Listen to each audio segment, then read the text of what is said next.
I'm expecting a call from Ginger Rogers. 저는 요즘 저기 극장에 이제 개봉작이 별로 없는 가운데 틈새를 벌려서 평소 같으면 개봉할 수 없을 법한 인물의 영화, 네. 우디 앨런의 영화가 개봉했죠. 아, 네네네. 레이니 데이 인 뉴욕이라는 영화. 그게 그분인가요? 그 헨리 왕 나오는? 그쵸. 아더왕 헨리 왕. 할 헨리 5세가 나온 티모시 살라메와 살라미. 살라미 짭짤한 배우, 그다음에 엘르 페닝, 셀레나 고메즈, 주드로 화려하네요. 등 해서 뭐 그리고 리브 슈라이버 이 아저씨 그 울버린 형이죠. 아, 네네네. 그 손톱 던지시는 분. 예. 네. 어마어마한 뭐 신성부터 헐리우드 정상급 배우에 이르기까지 어마어마한 캐스팅입니다. 우디 앨런 영화고요. 뭐 우디 앨런의 영화답게 뭐 뉴욕을 배경으로 한 어떤 러브 스토리 혹은 배신 뭐 이런 거를 그린 영화죠. 개봉을 했는데 평이 그렇게 좋지는 않더라고요. 이 평론가들이 평상시 우디 앨런에게 우호적으로 이렇게 접근하던 평론가들도 이 영화에 대해서 이게 미투의 영향인지 미투 의혹의 영향인지 아니면 정말 영화가 후진 건지는 알 수가 없는데요. 보시긴 하신 거죠? 아니, 안 봤어요. 아, 그래서 근데 극장에 지금 가기 무서우니까. 네. 요거 대신 우디 앨런의 다른 영화 하나 소개시켜드리겠습니다. 그거 대신 이렇게 길게 해놓고. 카페 소사이어티라는 네네네. 영화인데요. 2016년도 영화고요. 소사이어티 아니에요? 네, 소사이어티, 네. 소사이어티, 네. 소사이어티 한 거니까. 네. 우디 앨런 감독의 그리고 제시 아이젠버그 페이스북 창업하신 분이죠. 네네네. 그다음에 크리스틴 스튜어트 주연이고요. 아, 쟁쟁하네요. 네, 그다음에 스티브 카렐 나오고. 쟁쟁하네요. 네. 뭐 이런 영화입니다. 거의 그런 장르를 뭐라고 합니까? 위대한 개츠비? 위대한 개츠비와 같이 어떤 사람의 밑바닥 시절부터 성공에 이르기까지의 그 인생을 이렇게 조망하는 그런 느낌의 영화거든요. 네, 보이후드 같은 영화구만요. 보이후드는 너무 많이 조망했지. 그건 대하야. 대하형 드라마. 이건 그 정도까지는 아니고, 이 제시 아이젠버그, 뉴욕 출신의 제시 아이젠버그가 뉴욕을 벗어나서 LA로 이주해서 삼촌의 사무실에 취직하면서 사회생활을 이제 하기 시작하는. 그래서 다시 뉴욕으로 돌아가서 형과 함께 창업한 큰 클럽의 주인이 되면서 성공 가도를 달리는 그런 데까지 이른 한 10여 년의 기간을 다루는 영화거든요. 제시 아이젠버그는 여기서 이제 뉴욕의 유대인 가정에서 태어난 막내 아들이에요. 아버지를 도와서 아버지가 뭐 철물점 같은 뭐 그런 걸 해요. 그래서 그런 거 좀 시시한 일을 하고 있는데 엄마는 아빠 맨날 무시하고 아빠는 고집불통이고 그렇다고 뭐 이렇게 불행한 집안은 아니지만 그냥 그런 평범한 집안에 누나는 시집 가서 좌파 지식인이랑 같이 살고 옳은 소리만 하는. 희한해요. 그리고 형하고 굉장히 친한데 형은 조직폭력배입니다. 그런 환경이 있어요. 그러다가 아빠 밑에서 하는 일이 그게 너무 비전도 없어 보이고 재미도 없으니까 LA로 넘어갑니다. 가서 헐리우드의 유명 에이전시인 스티브 카렐이에요. 외삼촌 회사를 이렇게 찾아가요. 그래서 아무 일이나 좀 달라 해서 외삼촌의 어떤 잡심부름, 수발을 드는 개인 비서 같은 수발물이구만요, 이거. 로 취직을 하게 됩니다. 외삼촌은 사실 얘한테 관심도 없어요. 이름도 몰라, 얘가 누군지. 그냥 누나가 어느 날 갑자기 전화해서 내 아들 가니까 좀 뭐 좀 자리 좀 마련해줘라. 연락받고 마지못해서 그냥 해준 거예요. 근데 이 스티브 카렐은 이제 뭐 결혼도 했고 헐리우드 업계에서 나름 뭐 잘 나가고 유명 인사들과 계속 파티를 하는 뭐 그런 인물입니다.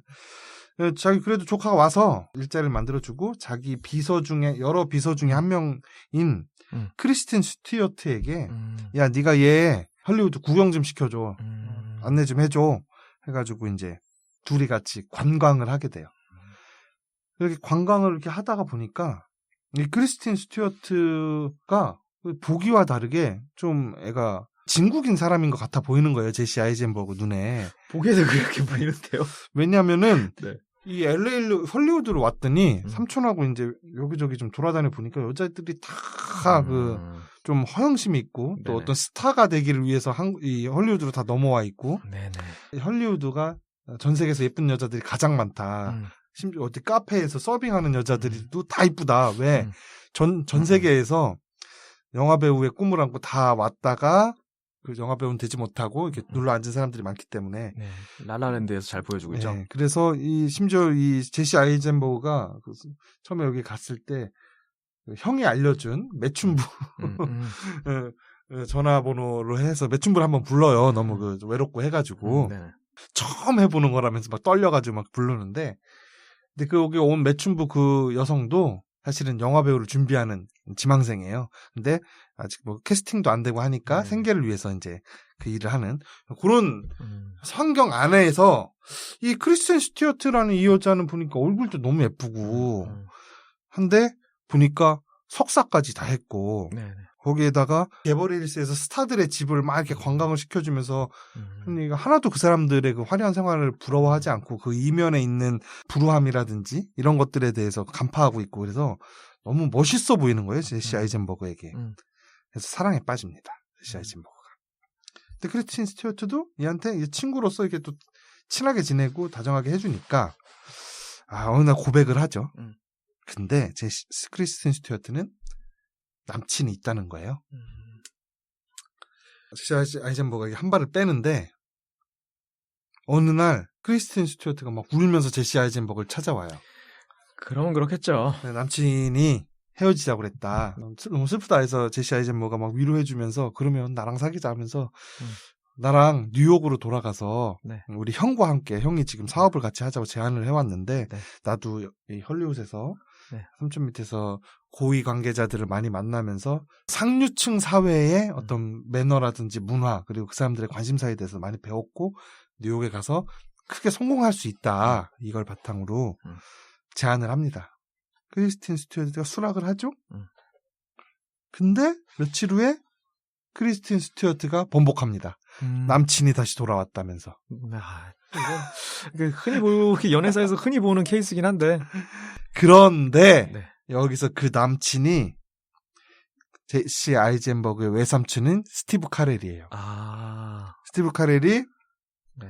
크리스틴 스튜어트와 외도를 하는 것 중이었죠. 네네네. 올해는 이혼하고 너랑 결혼할 테니 좀만 기다려줘라 하다가 그게 도저히 가족을 못 버리겠다라는 게 돼서 크리스틴 스튜어트가 실망해서 아이젠버그한테 갔다가 스티브 카렐이 또 아무리 생각해봐도 이 여자 없이는 안 되겠으니까 이혼을 하고 다시 찾아온 거예요. 나에게 다시 와라.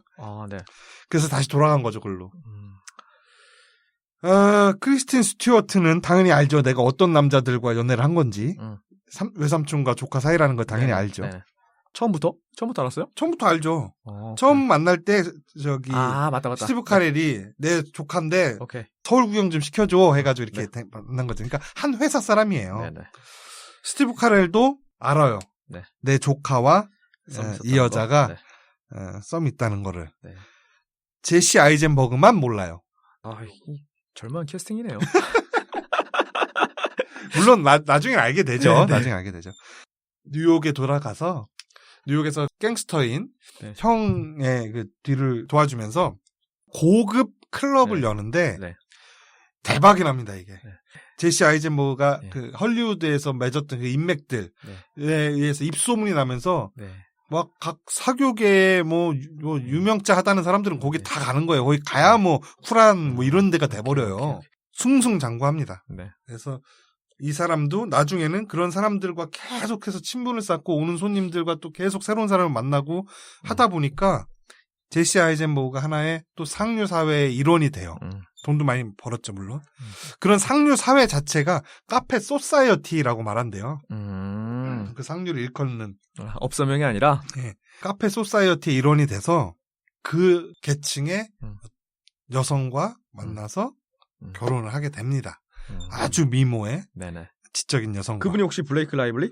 그렇습니다. 네. 이분 좋아하시는 배우예요? 네네. 그래요? 네. 저는 잘 모르겠는데 하여튼 여 영화에서는 굉장히 아름답게 나오죠. 그래서 완전히 이제 그 아기까지 낳고 자리를 잡고 거의 뭐 이제 막 정계에 이 주지사진이 뭐 아니 뭐 상원 의원이니 뭐 다 얘하고 다 있어요. 연이. 완전히 자리를 잡게 되는데 그때쯤 스티브 카렐과 크리스틴 스튜어트가 팔짱을 끼고 요 클럽에 인사를 하러 옵니다. 모르겠어요. 왜 왔을까? 이쯤이면 이제 쟤도 아이도 낳고 가정도 꾸리고 자리도 잡았으니까 옛날 일은 다 잊었겠지. 그러면은 마음의 짐으로 이렇게 계속 살 수는 없으니까 그걸 해소하기 위해서 왔는지 아니면 사업차 들렀다가 뉴욕에 들렀다가 제일 핫한 데라니까 같이 사업 얘기할 사람들 거기 다 있다니까 거기 가가지고 그 사람들을 만나기 위해서 왔는지 이건 잘 모르겠어요. 어색한 재회를 합니다. 이 셋이.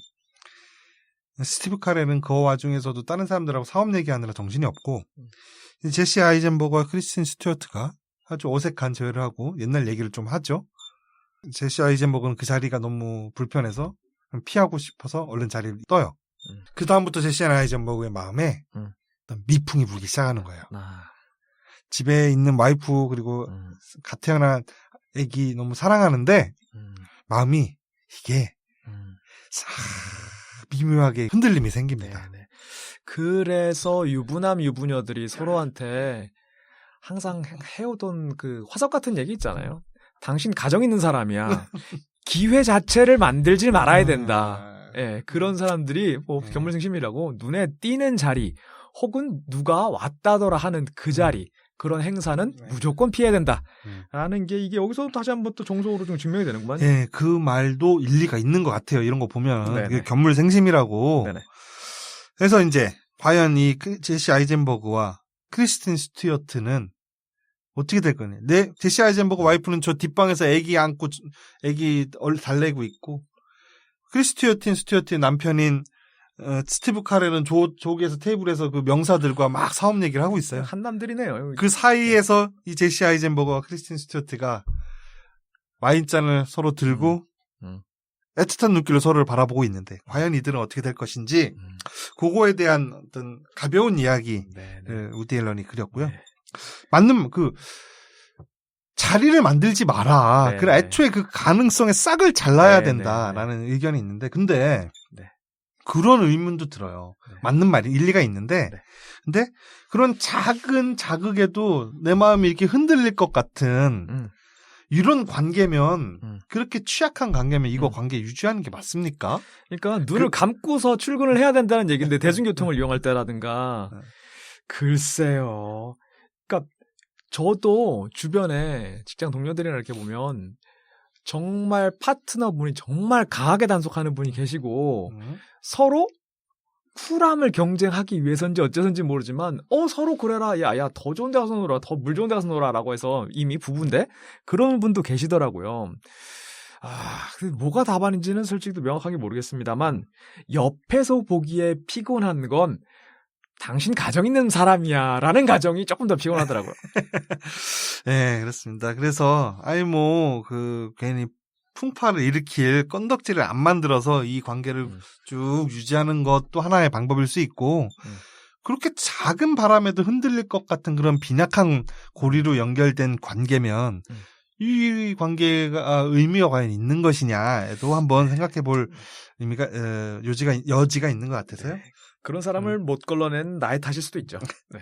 그래서 요 영화를 보시고 그런 문제에 대해서 한번 생각을 해보시면 좋을 것 같습니다. 이건 뭔가 공론화를 위한 그 애정의 경과함에 대해서 다시 한번 이렇게 논의하기 위한 그런 시발점이 들은 영화네요. 연기 당연히 좋고요. 네, 좋아 보여요. 대단한 배우들 나오잖아요. 네네. 스티브 카렐 여기서도 대단합니다. 아니 그 양반은 거의 그 양반은 짐 캐리급이죠. 아유 그렇죠. 네. 그리고 저는 크리스틴 스튜어트 좋아하니까. 네네. 이분도 훌륭하십니다. 네, 이 영화 외적인 면면도 훌륭하시더라고요.